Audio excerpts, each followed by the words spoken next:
Masya Allah. Orang-orang menelantarkan mayatnya. Ternyata justru sang sultan yang menyolatkannya. Suatu malam, Sultan Murad Oglu Ahmed, Sultan Murad keempat, Khalifah Turki Utsmani periode 1623 sampai 1640 Masehi tak bisa tidur. Hatinya dipenuhi kegelisahan.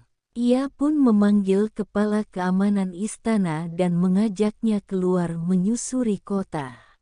Sultan Murad memang dikenal sebagai pemimpin yang suka belusukan di malam hari. Agar tak dikenali rakyatnya, Sultan Murad menjalani pemantauannya dengan cara menyamar. Ketika malam itu Sultan Murad dan pengawalnya tiba di lorong sempit, dia melihat seorang laki-laki tergeletak di tanah, seperti sedang tidur.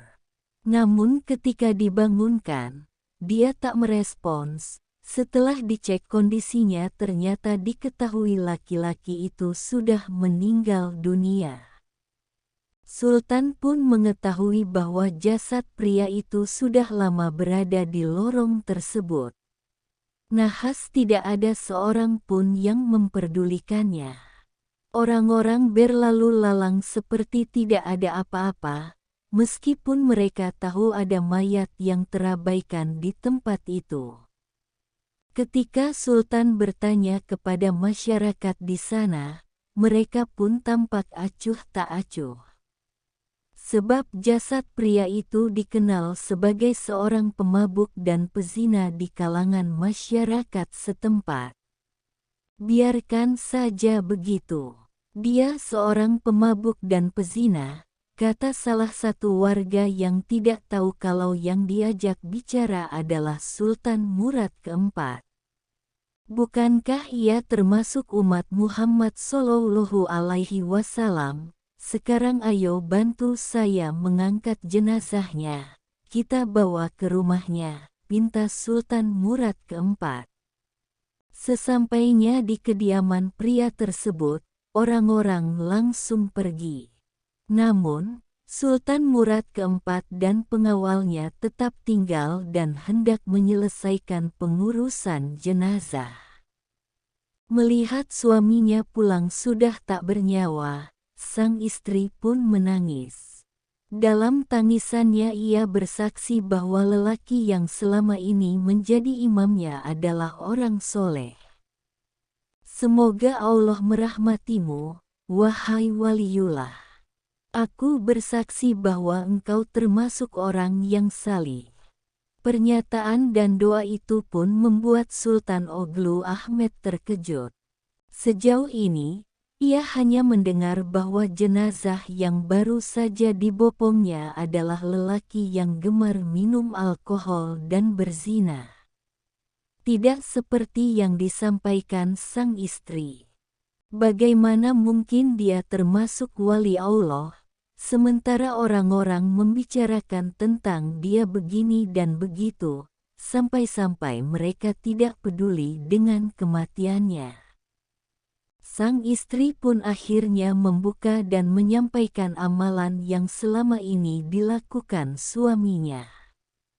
Bahwa suaminya setiap malam memang gemar membeli minuman keras, tapi tidak untuk dikonsumsi. Setiap malam suamiku keluar rumah pergi ke toko-toko minuman keras. Dia membeli minuman keras dari para penjual sejauh yang ia mampu. Kemudian minuman-minuman itu dibawa ke rumah lalu ditumpahkannya ke toilet, tak ada yang diminumnya. Suamiku berkata, "Saya telah meringankan dosa kaum muslimin." Adapun mengenai tuduhan pezina, sang istri menjelaskan bahwa suaminya selalu pergi menemui para pelacur, memberi uang kepada mereka dan menyuruhnya menutup pintu sampai pagi. Kemudian ia pulang ke rumah dan berkata kepadaku, "Alhamdulillah, malam ini aku telah meringankan dosa para pelacur itu dan pemuda-pemuda Islam." Sebagai seorang istri, ia mengaku sempat merasa khawatir atas pandangan masyarakat terhadap suaminya. Suatu kali, ia pernah mengingatkan suaminya bahwa jika sang suami wafat, tidak akan ada kaum muslim yang mengurusi jenazahnya karena dianggap suka mabuk dan berzina. Ia pun hanya tertawa dan berkata, "Jangan takut, bila aku mati, aku akan disolati oleh sultannya kaum muslimin, para ulama dan para wali." Mendengar penjelasan itu, air mata Sultan Murad pun jatuh tak terbendung. Ia lalu membuka jati dirinya sebagai khalifah. Ia berjanji akan mengurus pria itu dengan penuh penghormatan. "Benar, demi Allah, akulah Sultan Murad keempat, dan besok pagi insya Allah kita akan memandikannya, menyalatkannya dan menguburkannya." Esok harinya, prosesi penyelenggaraan pemakaman jenazah laki-laki itu dihadiri oleh Sultan, para ulama, para waliullah dan seluruh masyarakat. Subhanallah. Wallahualam bisawab.